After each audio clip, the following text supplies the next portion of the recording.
Hello mga kabayan, welcome back ulit sa aking munting channel, ang Vanuatu Fishing Adventure.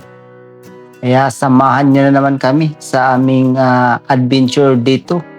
Kasama ko yung mga kaibigan kong mga OFW dito sa Vanuatu.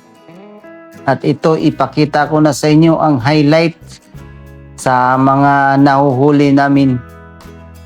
At kung baguhan lang kayo sa aking channel, kung nagustuhan nyo ang aming adventure, paki-support naman mga kabayan. Huwag nyong kalimutan mag-like, share, and subscribe.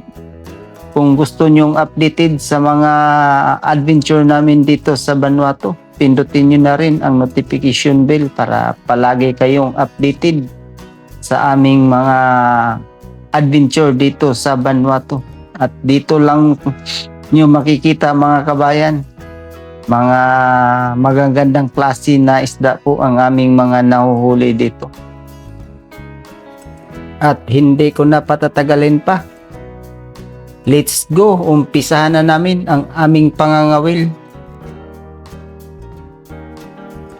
Ito na mga kabayan, ang unang ibaba ko sa biki muna. At si Kabayan Bulit nagsabiki din. Ang nagbaba ng may pain si Kabayan Lloyd at si Kabayan Henry. At yan si Lloyd sa aking likuran. Nagbatak na mga kabayan. Habang ako ay nagbaba, si Lloyd ay may nahuli na.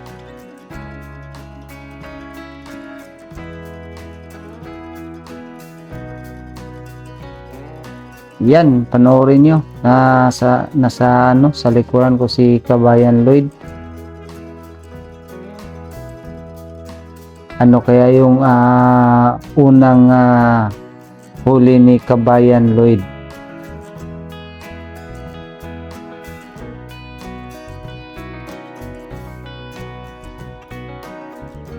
So, lapit natin ng kamera kasi malapit na yung huli ni Kabayan Lloyd.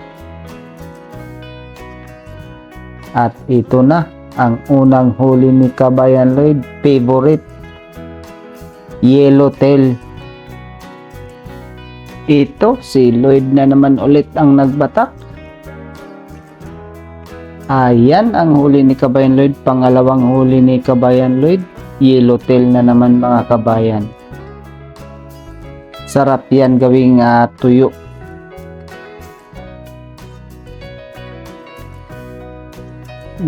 Ayun, si Henry na naman ang may huli. Ayan ang huli ni Kabayan Henry, lambing, yellowtail din mga kabayan. Kung anong tawag nyo yan sa isda na yan, mag-comment down below lang kayo. Ang tawag namin yan dito ay yellowtail.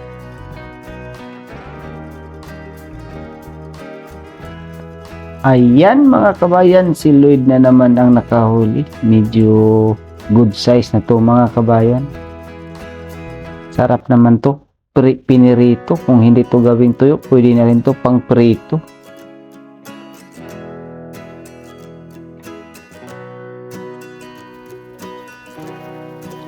Yan, si Bulit na naman ang nakahuli. Matambaka.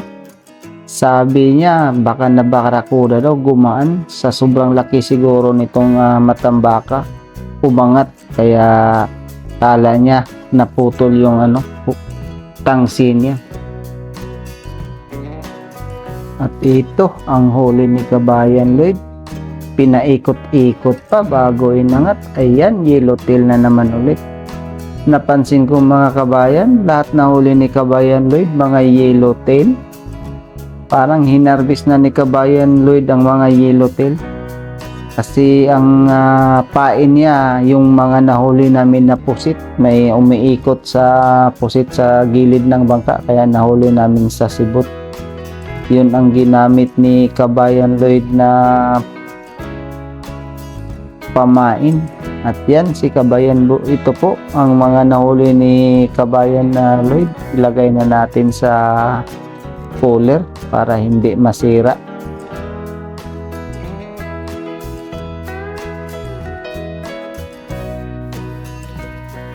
Ayan, si Kabayan Henry, lambing na naman ulit.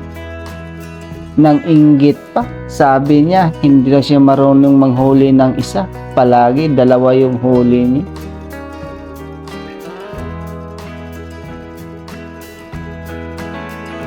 Ayan, si Henry na naman ang nakahuli. Sabi niya kanina, hindi daw siya marunong manghuli ng isa. Palagi dalawa. Ay, ngayon, nausog na.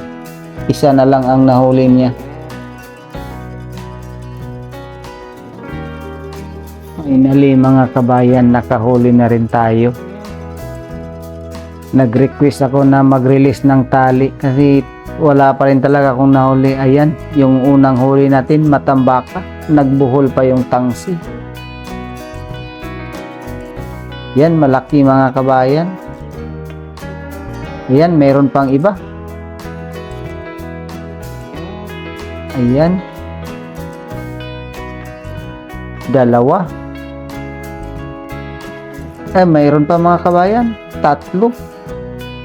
Ayan, nakabawi na tayo mga kabayan kahit matagal-tagal tayo hindi nakahuli. At ayan, si Henry may huli na naman. Lambing na naman yung huli ni Henry. At ito na, tatanggalin ko muna yung mga nahuli ko. At least, nakatatlo agad. Sana madagdagan pa to mga kabayan.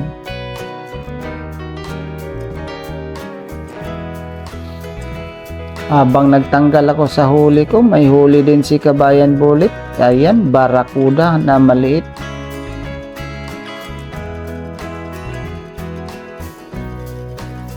Ito, ipagpatuloy ko yung pagtanggal ng huli ko.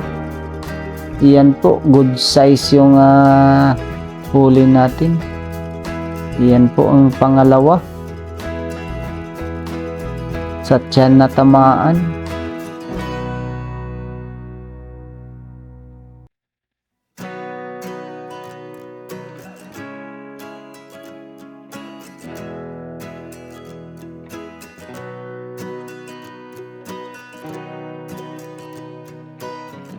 Ayan po ang pangatlo mga kabayan.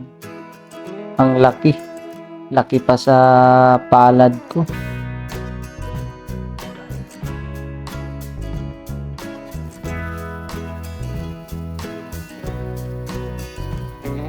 Pagkatapos po nakahuli ng 3 matambaka, lumipat kami ng pwesto kasi medyo lumakas yung hangin, baka hindi kumapit yung angkor.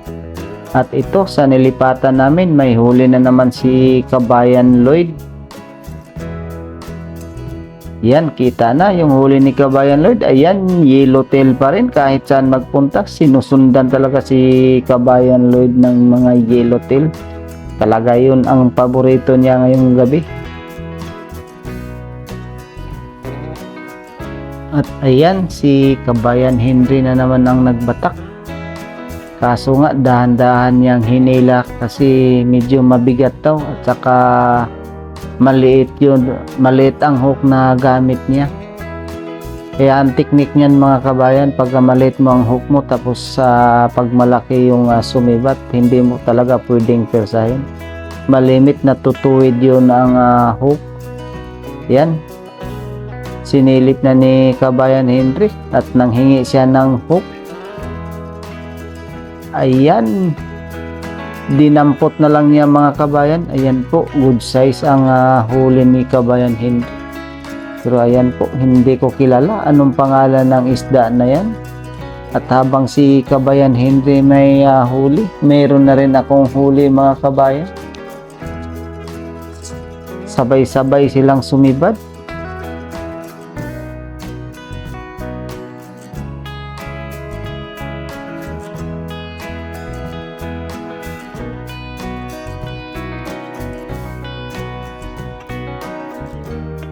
Yan, abangan natin anong isda itong nahuli ko. Ito na, malapit na.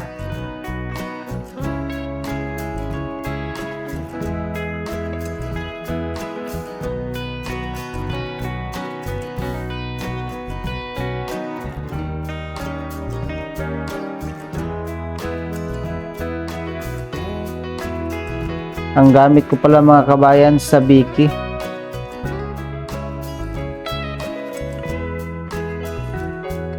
Marami-raming hook yan. Kulang-kulang siguro 20 hook yan.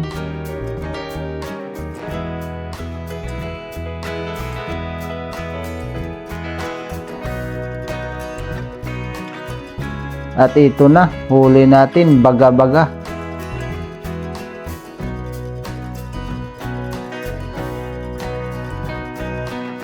Ayun, mayroon pa. Hindi siya nag-iisa, lambing mga kabayan. Ayan, baga-baga pa rin mga kabayan. Alam nyo mga kabayan, napakasarap pala na isda na to.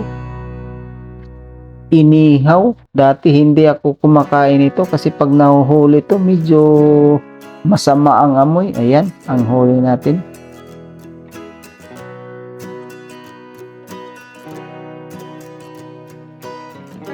Ito ang pangalawang huli natin. Lambing.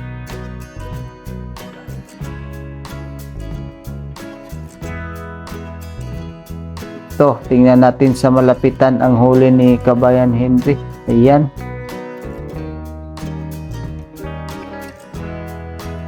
Purma-purma pa si Kabayan Bullet.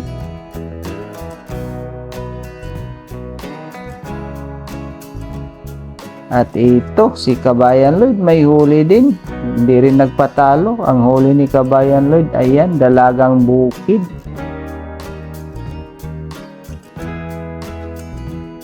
At si Kabayan Bullet may huli din. Talagang sabay-sabay kaming apat.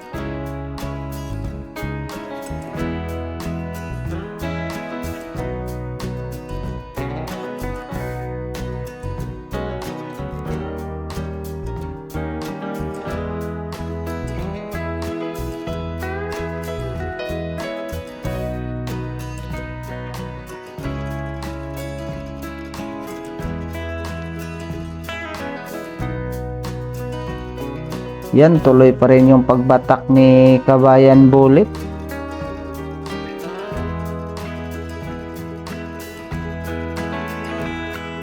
Ayan na, ayan na. Wow, ang laki. Maya-maya o red snapper. Nakadali si Kabayan Bullet na magandang huli. Yan, siguro mahigit 1 kilo yan.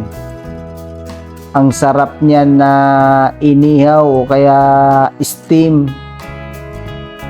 Pwede rin yan pang pang sweet and sour. Ayan, sinabit pa ni Kabayan Bullet oh.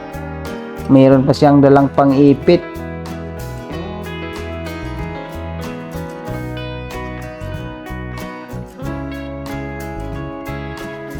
Ito mga kabayan, may huli ako kaso nga nagbuhol sa tangsi nila. Sana dito makawala.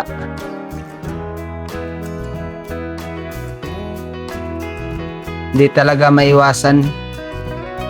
Normal na yan, magkabuhol-buhol yung tangsi, lalo na 5 kami sa isang bangka.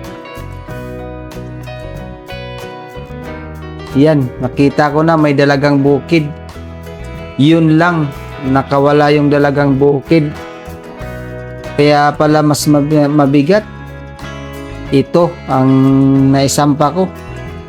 Baga-baga.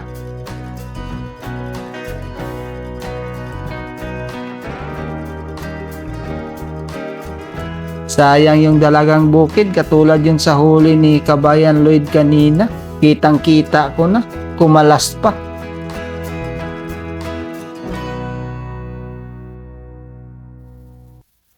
At ito sa likuran ko may huli na naman.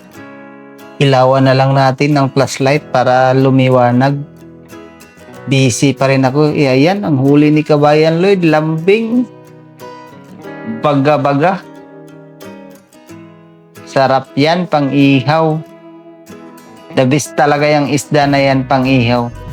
Huwag mo lang amuyin pagka nahuli mo yan. Medyo masama talaga ang amoy niyan. Pero pagka naihaw na, sobrang sarap. At ito, si Kabayan Bullet na naman ang may huli. Ayan po mga kabayan, barakuda. Tuwang-tuwa na yung mga kasama ko kasi yun ang inaabang-abangan nila. May dala kasi si Kabayan Rudy na pangrikado sa kinilaw at may dala din ako ng kanin. Kung sakali walang mauling barakuda, may dala man na ako na tuna. At yan, may ulam na sila sa hapunan. Tuwang-tuwa na yun si Kabayan Lloyd. Favorite talaga niya yan, kinilaw na barakuda. Tingnan niyo mga kabayan, yung huli ni Kabayan Bullet, hindi na pinatagal ni Kabayan Henry. Ayan, kinatay na. Kaso nga, may huli si Kabayan Henry. Yan. Hindi niya natuloy yung ginagawa niyang kinilaw na barakuda. Nabiyak pa lang yan ni Kabayan Henry. At may sumibad naman sa pain niya. Kaya kailangan hulihin muna yan.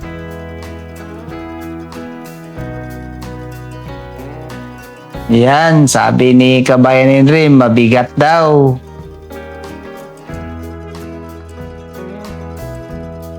Habang nagbatak si Kabayan Henry, ibaba ko rin yung ko.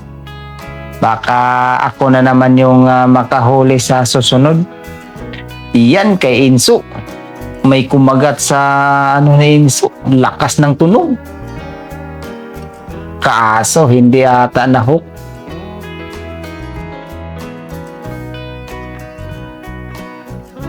Pagka si Inso kasi dalawa yung ibaba niyan. Pangmalakihan at saka gutom. Ayan ang huli ni Kabayan Henry. Nakahuli na kami ng vermilion snapper. At ito, kakain muna kami mga kabayan. Natapos na yung ginawa ni Kabayan Henry na kinilaw. Ito na po yung kinilaw na barakuda. Yan si Kabayan Bullet, kinuha na niya yung kanin at ako'y hindi kakain ng kinilaw. Ito muna yung kakain ko, tuna. Duli po to mga kabayan. Kung sa Pinas to, century tuna. May natira pa kami ng ulam ng tanghalian, luto ni Kabayan Lloyd, Baguio beans. Yan, kakain muna kami mga kabayan. At least meron na kaming mga nahuli. At ito, pagkatapos naming kumain, tahimik lang to si Kabayan Inso. May huli pala, ang laki mga kabayan, vermilion snapper. Nagpakilala na si Kabayan Inso. At yan, si Henry may huli din. Anak sa huli ni Kabayan Inso. Yan mga kabayan, yung binaba ko, nilagyan ko lang ng floater, buti ng tubig. Ayan, nakahuli ng pula. Buong pusit yan mga kabayan, yung pinain ko yan. Siguro nasa ang lalim yan, nasa mga kalahati. At pinakawalan ko yung buti ng tubig para medyo lumayo siya sa amin, hindi panggulo sa aming mga binaba. At napansin ni Kabayan Lloyd na gumalaw, kaya ayan, nung hinatak ni Kabayan Lloyd, ayan, may laman na, vermilion snapper. At ito si Kabayan Lloyd, nakahuli na naman. Yan, langoy-langoy muna ni Kabayan Lloyd. Ganda yan mga kabayan, panoorin. Pagka ganyan, vermilion snapper, matagal mamatay yan. Di katulad sa yellowtail. Pagka bilisan mo yung batak pa, lumabas na yung yun. Hindi, nakalimutan ko anong pangalan yun. Hindi naman bituka yung lumabas sa bibig niya. Para hindi niya kaya yung pressure. Yan, ganda tingnan no mga kabayan, buhay na buhay pa. Yan. Pinaikot-ikot pa ulit ni Kabayan Lloyd. Ayan, iangat mo na yan Kabayan Lloyd, baka makawala pa, sayang. Ulam na yan. Ngayon si Kabayan Enzo na naman ang nagbatak. Yan, nakatayo pa.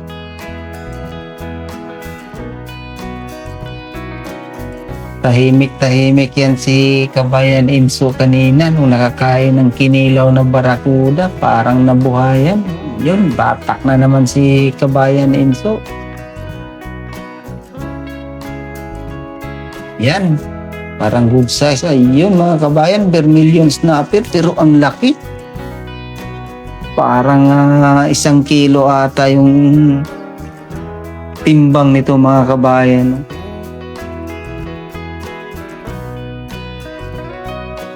Ang lapad. Ayan mga kabayan, yung nakahuli ka kanina yung nilagyan ko ng floater. Binaba ulit kasi buo pa naman yung pain. Ayun, may sumibad na naman ulit.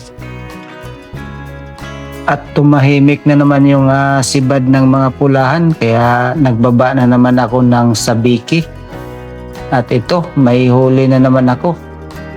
Kaso nga, sumabit na naman sa tangsi ni Kabayan Enzo. Sana po ay hindi ito makawala.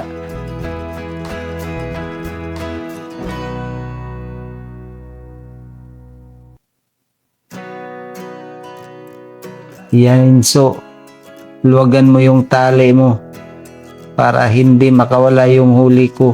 Sayang. Ayan po mga kabayan, malaking matambaka. Kaso nga medyo naglobat na yung ilaw ko, medyo madilim na. Ayan, ang laking matambaka. Si Kabayan Bulit, taghagis na naman ulit ng pangbarakuda niya. Ayan, natakpan niya yung huli ni Kabayan Henry. Yung huli ni Kabayan Henry, dugso. Good size. Ayan, si Barakuda Boys, nagbatak na naman.